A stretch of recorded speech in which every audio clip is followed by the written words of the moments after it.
बाबा की 9:1 का महावाक्य है। बाबा ने कहा कि संगम युग पर हमें विकर्मों का खाता बनाना नहीं है, चुक्त करना है। जो भी विकर्मों का खाता बना हुआ है, हिसाब किताब है, हमें चुक्त करके वापस घर लौटना है। तो बाबा ने कहा उसके लिए ही हमें पुरुषार्थ करना है। और विकर्मों का खाता 2 आधार से खत्म होता है, या तो योग बल से या कर्मणा सेवा से। यज्ञ की इतना हम हड्डी हड्डी कर्मणा सेवा करें जो हमारा विकर्म विनाश होने का संभावना है, वरना बाबा ने कहा मुख्य जो है योग के आधार से। इतना हमारी योग पावरफुल हो, इतना हमारी योग सतो प्रधान की स्टेज की ओर हो, जो किया हुआ विकर्म चुक्त हो जाए। बाबा ने कहा माया बहुत धोखाबाज है। हम प्रतिज्ञा करते हैं और माया कौन सी प्रतिज्ञा को तोड़वाती है। हम बाबा से बनने के बाद प्रतिज्ञा करते हैं और माया प्रतिज्ञा को तोड़वाती है। कौन सा? बाबा से हम प्रतिज्ञा करते, जो भगवान के बन जाते कि प्रतिज्ञा करते हैं हम कोई भी देहधारी में नहीं फंसेंगे, कोई भी देहधारी को याद नहीं करेंगे एक बाबा के सिवाय। और माया क्या करती है? धोखेबाज है ना, तो वही पहले तोड़ती है।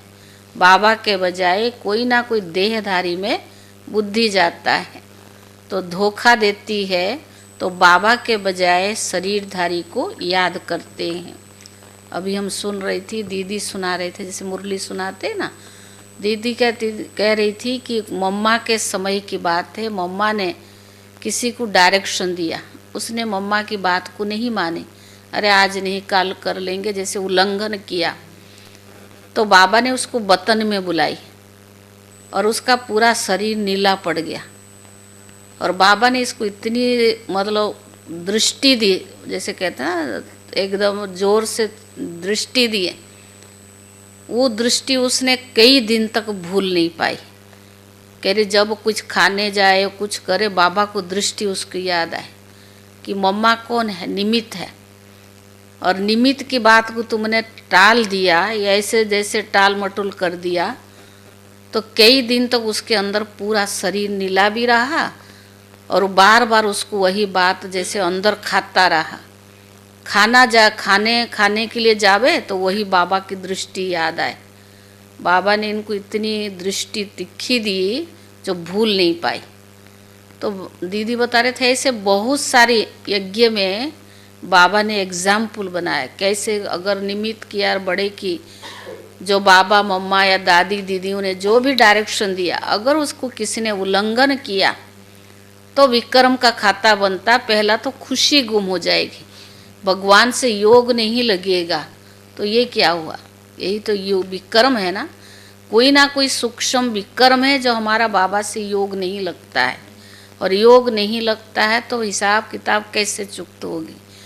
और कह रही थी, दीदी कह रही थी कि ऐसे उसको एक माना जो अंत में सजाएं मिली है ना, तो वो अनुभव सुनाते कि एक मतलब थोड़े समय की सजा कई जन्मों की अनुभूति, इतनी कड़ी सजा होती है।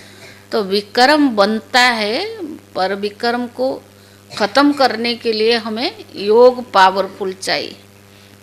और सारा समय तो हम योग नहीं लगा सकते ना, तो उसके लिए हमें कर्मणा सेवा बहुत हड्डी हड्डी, और बाबा की निस्वार्थ सेवा करके उसमें कोई एहसान नहीं है, लेकिन उससे आपको विक्रम विनाश होने की भी संभावना होती है।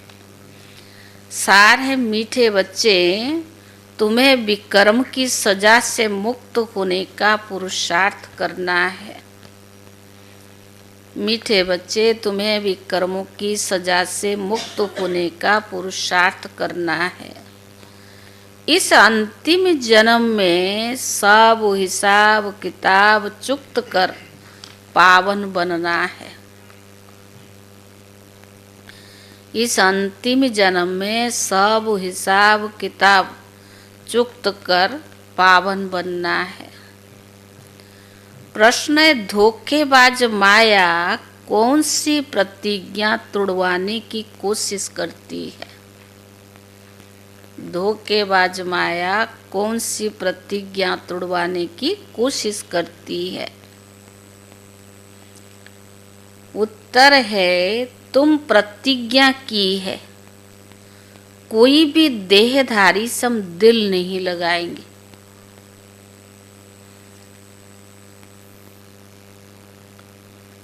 आत्मा कहती है हम एक बाप को ही याद करेंगे,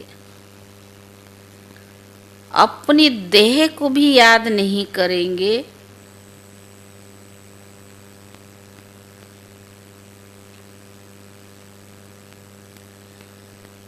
बाबा देह सहित सबका संन्यास कराते हैं। देह सहित बाबा देह सहित सबका संन्यास कराते हैं, परंतु माया यह प्रतिज्ञा तोड़वाती है। परंतु माया यह प्रतिज्ञा तोड़वाती है। देह में लगाव हो जाता है। जो प्रतिज्ञा तोड़ते हैं उन्हें सजाएं भी बहुत खानी पड़ती है। जो प्रतिज्ञाएं तोड़ते हैं उन्हें सजाएं भी बहुत खानी पड़ती है। गीत है, तुम ही हो माता पिता, तुम ही हो बंधु सखा। ओम शांति।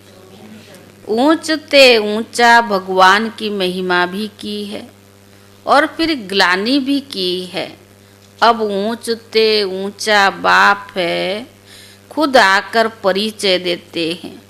और फिर जब रावण राज्य शुरू होता है तो अपनी ऊंचाई दिखाते हैं। भक्ति मार्ग में भक्ति का ही राज्य है, इसीलिए कहा जाता है ये रावण राज्य है। वो राम राज्य है और वह रावण राज्य है। राम और रावण की भेंट की जाती है ना, बाकी वो राम तो त्रेता का राजा हुआ, उनके लिए कहा जाता है, उनके लिए नहीं कहा जाता है। रावण है आधा कल्प का राजा, ऐसे नहीं कि राम आधा कल्प का राजा है, नहीं, ये डिटेल में समझने की बातें हैं। बाकी वह तो बिल्कुल सहज बात है समझने की। हम सब भाई भाई है, हम सबका बाप एक निराकार है। बाप को मालूम है इस समय हमारे सब बच्चे रावण की जेल में हैं। काम चिता पर बैठ सब काले हो गए हैं, ये बाबा जानते हैं। आत्मा में ही सारी नॉलेज है ना, इसमें भी सबसे जास्ती महत्व देना होता है आत्मा और परमात्मा को जानने का। छोटी सी आत्मा में कितना पाठ नूंधा हुआ है जो बजाती रहती है। देह अभिमान में आकर पाठ बजाते हैं तो स्वधर्म को भूल जाते हैं। अब बाप आकर आत्म अभिमानी बनाते हैं, क्योंकि आत्मा ही कहती है कि हम पावन बने। तो बाबा कहते बच्चे माँ में कम याद करो। आत्मा पुकारती है परम पिता परमात्मा को, है पतित पावन, हम आत्माएं पतित बन गए हैं, आकर हमें पावन बनाओ। संस्कार तो सब आत्मा में है ना। आत्मा साफ कहती है हम पतित है, पतित बने हैं। पतित उनको कहा जाता है जो विकार में जाते हैं। पतित मनुष्य पावन निर्विकारी देवताओं के आगे जाकर मंदिर में उनकी महिमा गाते हैं। बाबा समझाते बच्चे तुम ही पूज्य देवता थे, 21 जन्म लेते लेते नीचे उतरना पड़े।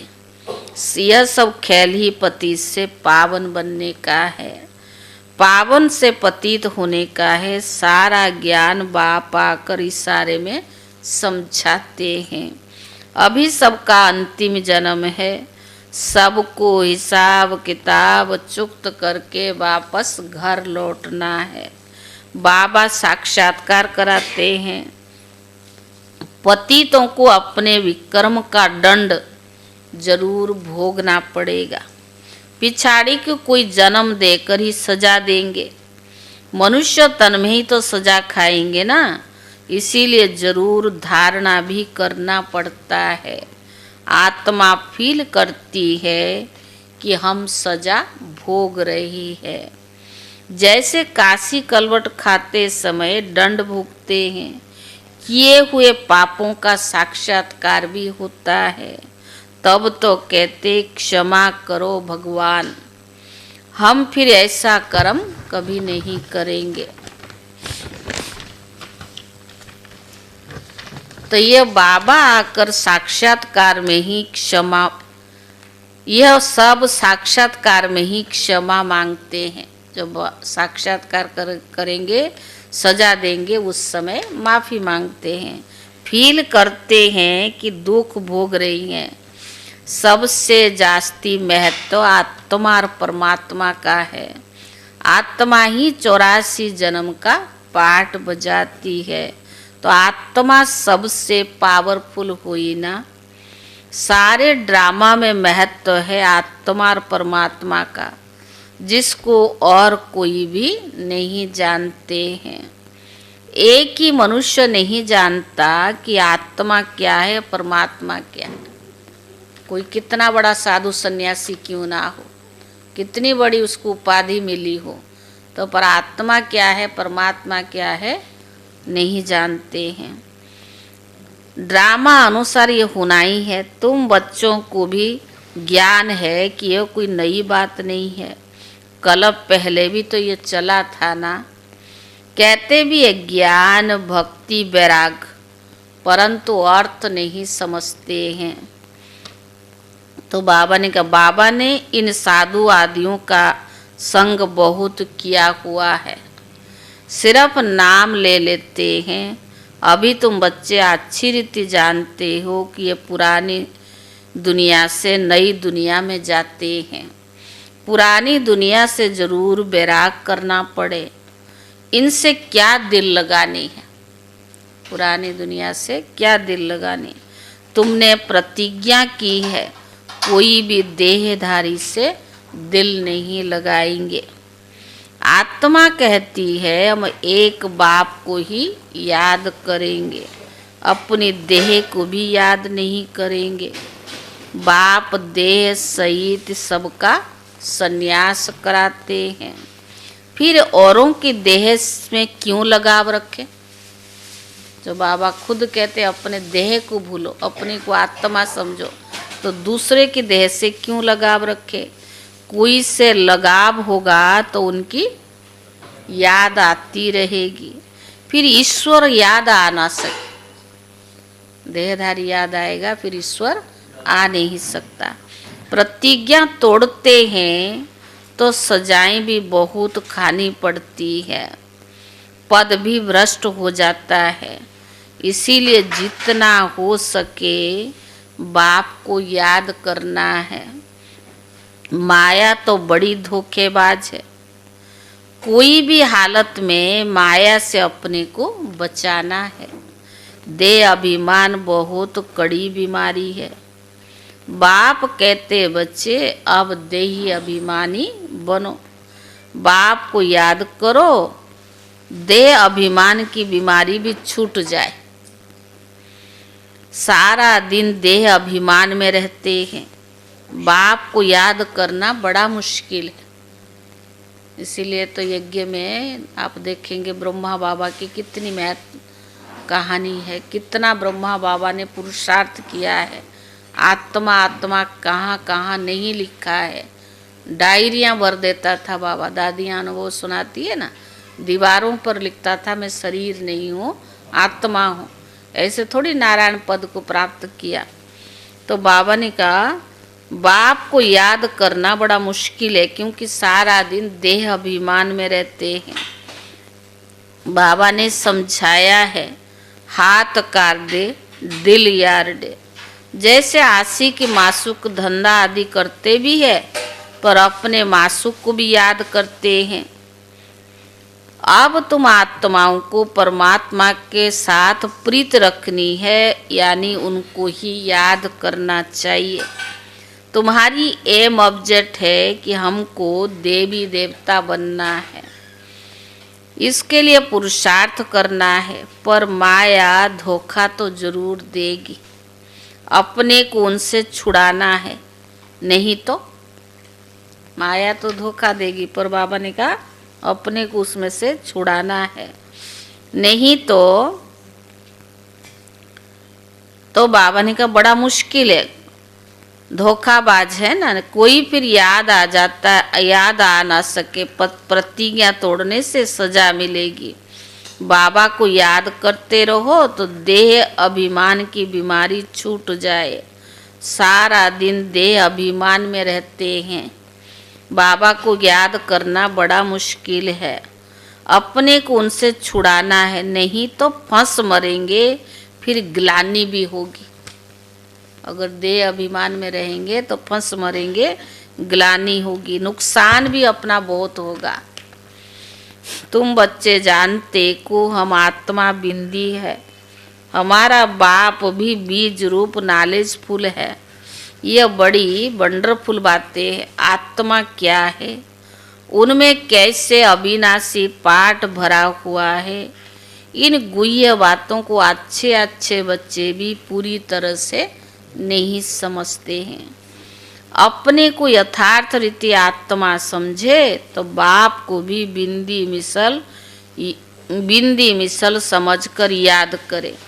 वो ज्ञान सागर है और बीज रूप है, ऐसा समझ बड़ा मुश्किल कोई याद करते हैं।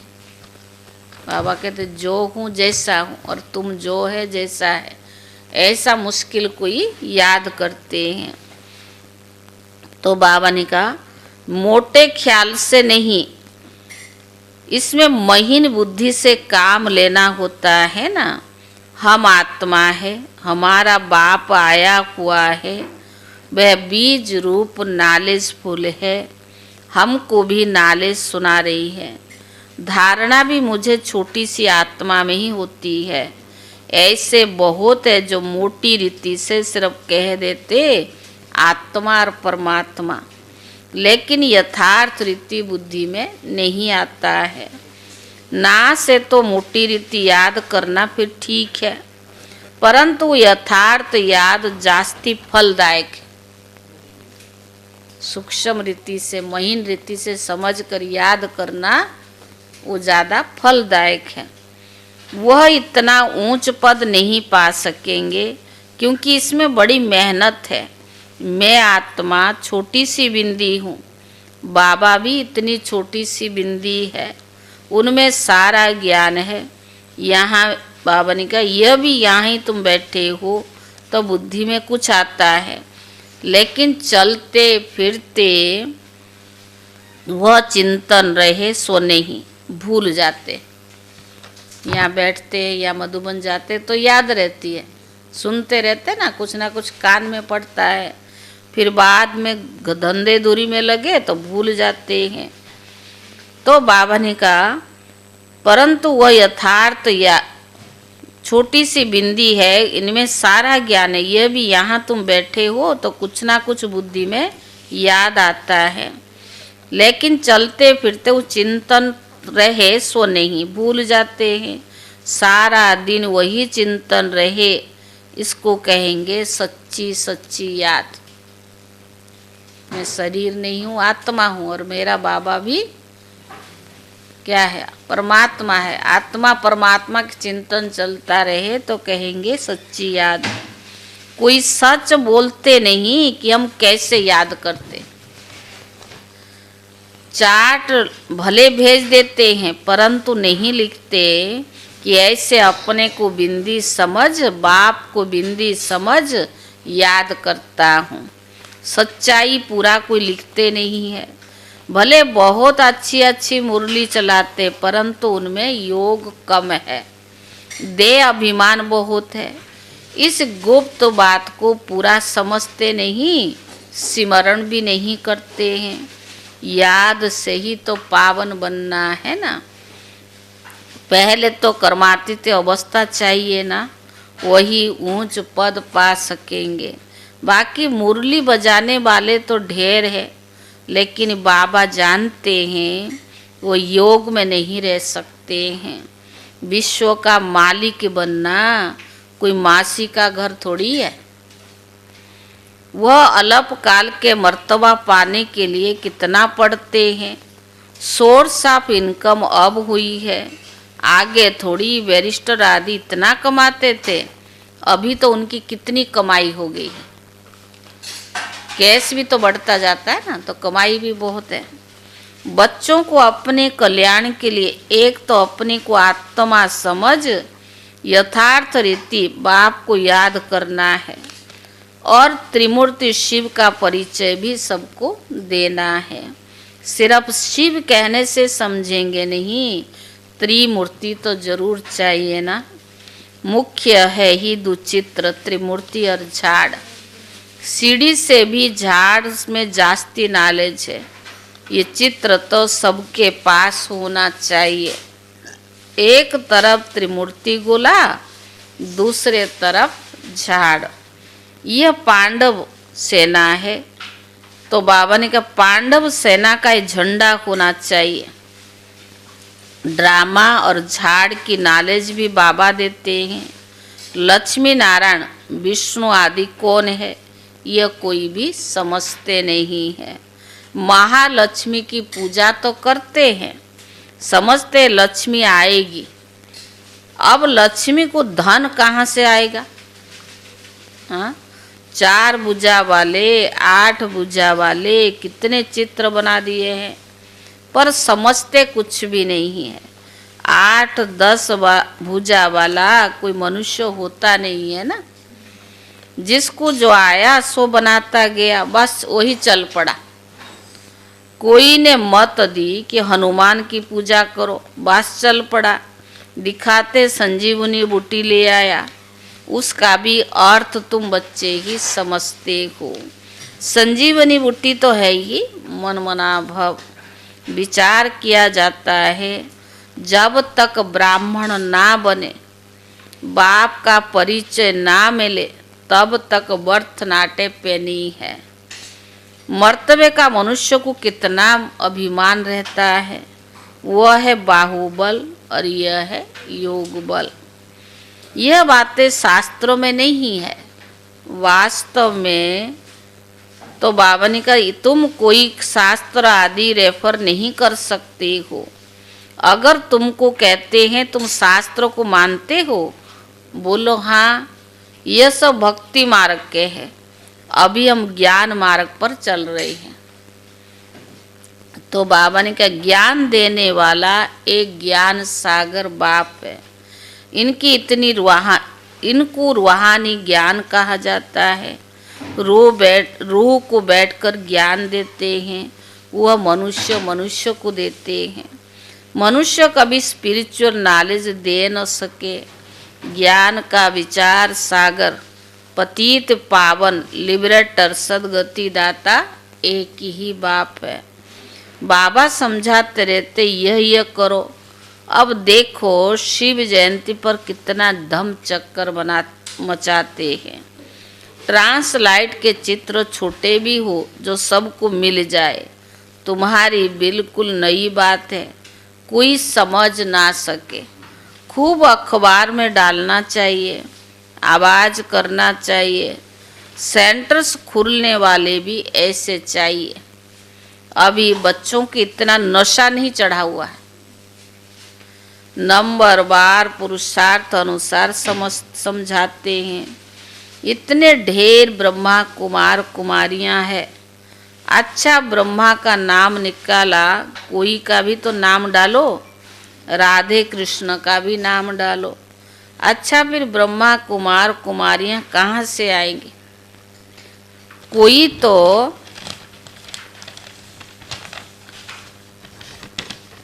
तो चाहिए ना जो मुख वंशावली बीके हो। बच्चे आगे चलकर बहुत समझेंगे। खर्चा तो करना ही पड़ता है। चित्र तो बड़े क्लियर है। लक्ष्मी नारायण का चित्र बहुत अच्छा है। अच्छा मीठे मीठे सिखिले दे, सर्विसेबल, आज्ञाकारी, फरमान बरदार, नंबरवार, पुरुषार्थ अनुसार, बच्चों प्रति माता पिता बाप दादा का याद प्यार और गुड मॉर्निंग। रूहानी बाप की रूहानी बच्चों को नमस्ते और रूहानी बच्चों की तरफ से रूहानी बाप दादा को याद प्यार और नमस्ते नमस्ते। धारणा के लिए मुख्य सार। पहला है, कर्मातीत बनने के लिए बाप को महीन बुद्धि से पहचान कर यथार्थ याद करना है। कर्मातीत बनने के लिए बाप को महीन बुद्धि से पहचान कर यथार्थ याद करना है। पढ़ाई के साथ साथ योग पर पूरा अटेंशन देना है। पढ़ाई के साथ साथ योग पर पूरा अटेंशन देना है। दूसरा, स्वयं को माया के धोखे से बचाना है। स्वयं को माया के धोखे से बचाना है। कोई भी देहधारी में लगाव नहीं रखना है। स्वयं को माया के धोखे से बचाना है। कोई भी देहधारी में लगाव नहीं रखना है। सच्ची प्रीत एक बाप से रखनी है। देह अभिमान में नहीं आना है। सच्ची प्रीत एक बाप से रखना है, देही अभिमान में नहीं आना है। वरदान। ब्रह्म मुहूर्त के समय वरदान लेने और दान देने वाले, ब्रह्म मुहूर्त के समय वरदान लेने और दान देने वाले बाप समान महादानी वरदानी भव। ब्रह्म मुहूर्त के समय वरदान लेने और दान देने वाले बाप समान वरदानी और महादानी भव।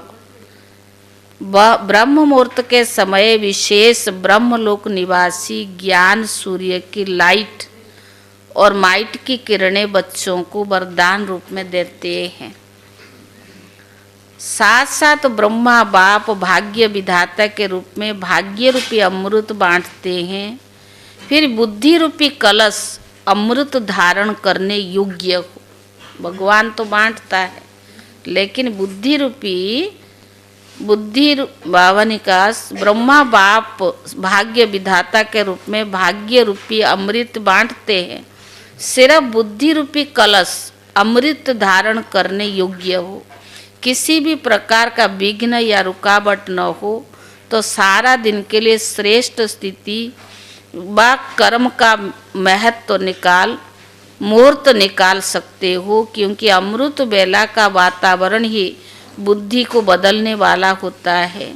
इसीलिए उस समय वरदान लेते हुए दान दो, अर्थात वरदानी और महादानी बनो। स्लोगन। क्रोध का काम है क्रोध करना, क्रोधी का काम है क्रोध करना, और आपका काम है उससे स्नेह देना। क्रोधी का काम है क्रोध करना और आपका काम है स्नेह देना। अपनी शक्तिशाली मनसा द्वारा सकाश देने की सेवा करो। अब स्व कल्याण का श्रेष्ठ प्लान बनाओ, जो विश्व सेवा को सकाश आप पे ही मिलती रहे। अभी उमंग उत्साह से अपने मन में यह पक्का वायदा करो कि हम बाप समान बनकर ही दिखाएंगे। ब्रह्मा बाप का भी बच्चों से अति स्नेह है, इसीलिए एक एक बच्चे को इमर्ज कर विशेष समान बनाने की सकाश देते रहो। ओम शांति।